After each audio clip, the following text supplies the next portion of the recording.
Cette année, ballon été par le fait du soulier d'or européen, Lionel Messi, qui a remporté le trophée avec 36 buts, 3 buts d'avance sur Kylian Mbappé, qui n'a pas pu rattraper le retard hier soir. Monsieur Ndiano Malienko, l'arbitre, l'un des meilleurs arbitres espagnols, qui ce soir, après 19 ans, effectivement, de haut niveau et de Ligue espagnole, quittera, dira, c'est lui aussi adieu, effectivement, à la compétition. En tout cas, voilà pour cet écrin du Benito Villamarín dans le sud de Séville.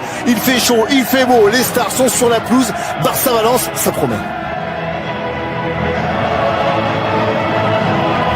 Et les joueurs qui sont rentrés sur cette pelouse, clairement avec le stade et ses 60 000 places qui ont été évidemment arrachées par les supporters du FC Barcelone. On a bien finalement voulu faire de cette rencontre, de cette finale, alors que souvent des finales de la Coupe du Roi pouvaient passer. Puis ils ont accompagné, ils ont attendu les joueurs à l'aéroport, ils les ont attendus à l'hôtel. Clairement du côté du Barça, étonnamment, cette finale de la Coupe du Roi prend une importance tout autre, parce qu'il n'y a pas eu cette finale de Champions League qui aurait dû être à Madrid dans une semaine. Donc oui, effectivement, il va falloir nourrir cette envie des supporters barcelonais de... Alors on va débuter évidemment avec la Marcha Real, l'hymne espagnol.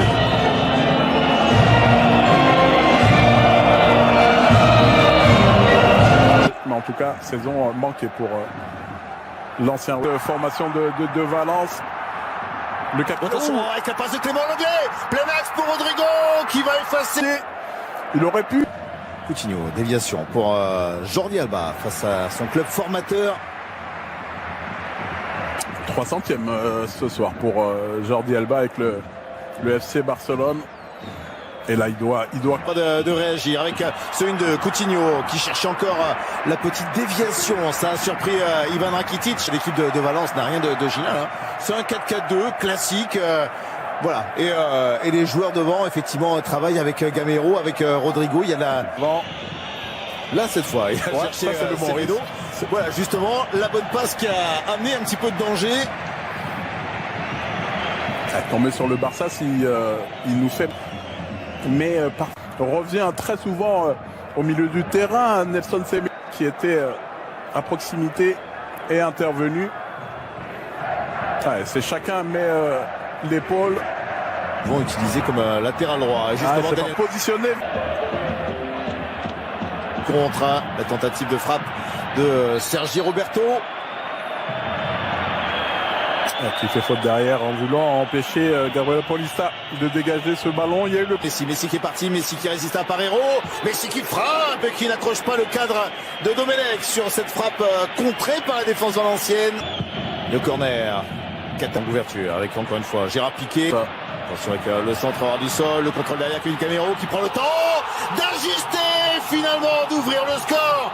Kevin Gamero qui est donc décisif, qui n'a pas raté, plein de sang-froid cette occasion offerte, c'est largesse de la défense catalane. Et voilà Valence qui mène 1-0. Qui va pouvoir le pousser une fois, qui va centrer pour le deuxième but, et cette fois c'est notre attaquant, c'est Rodrigo Moreno qui double la mise.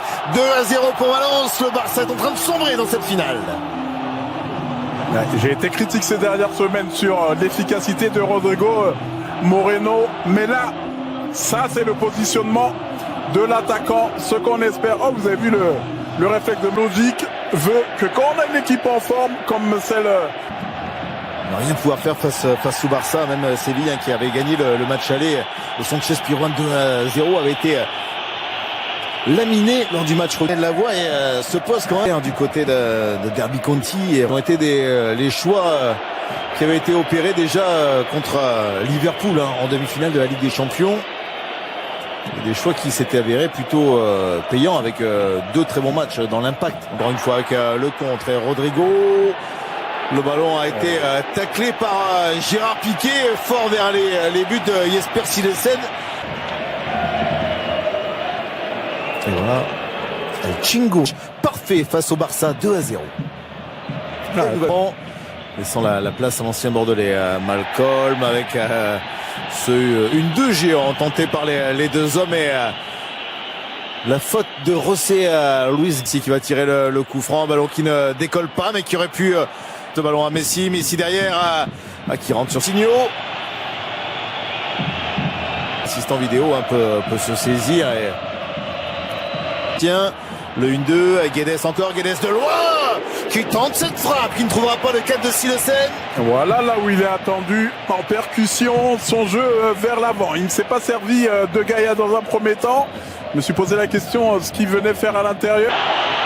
L'ouverture toujours avec encore Messi. Ouais, Messi qui a été bien arbitré, accroché. Monsieur Ndiano Malenko va revenir à la première faute malgré les protestes.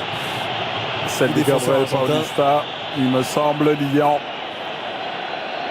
D'ailleurs, on peut se dire que le ballon a été perdu, mais son dernier match avec ce ballon freiné, dévié surtout par le mur valencien. Très important que le mur contré.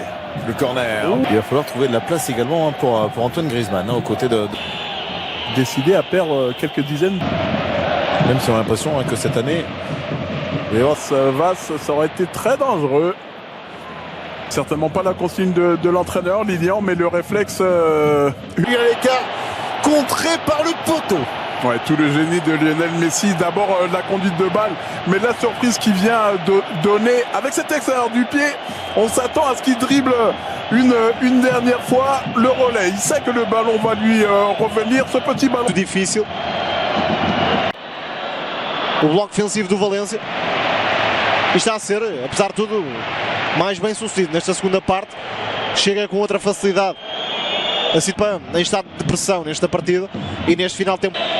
Ele disse que a maioria dos treinadores não faz ideia. Brasileiro de 22 anos e o desvio para a defesa. Messi vai marcar, já marcou. Marca o Barça. Reduz a 18 minutos dos 90. Marca o gol 51 na temporada. O bota de ouro. Messi dá esperança ao Barcelona. É um gol que aparece do nada para o Barcelona, mas claramente dá esperanças para esta reta final. 2-1 para os catalães, para o Valência aliás. E vamos ver, hein?